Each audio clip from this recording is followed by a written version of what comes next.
Bancada oposição preocupa com a alocação orçamento geral Estado tina Rio Rural no Resinhat, nebe aumenta macas ba ia Ministério Administração Estatal. Quarta-feira, lorong Ranulo Resin tolo fulang outubro ni, bancada oposição leuhusi audiência pública com Ministério Administração Estatal.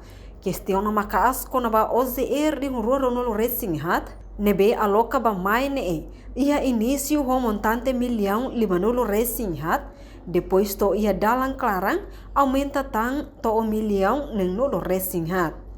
Nune deputado bancada Fretilin Joaquim dos Santos Boraluli, o subgoverno atu halo clarificação konaba aumenta orçamento ia mai ne.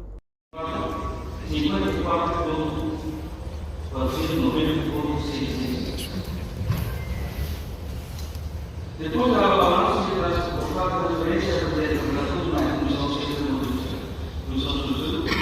e que nós saímos 634,664,666 sai 10 juga laos 10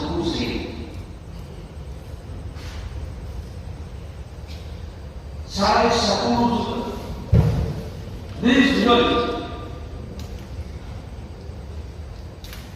desde o Ministério a medida que o presidente do grupo sai e o presidente do Ministério sai para o presidente e o presidente do Conselho sai para o presidente.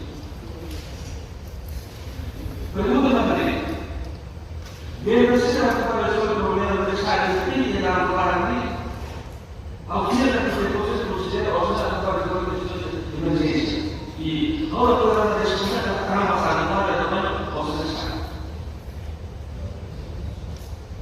Kalau saudara kemarin di kalender katanya anti semua.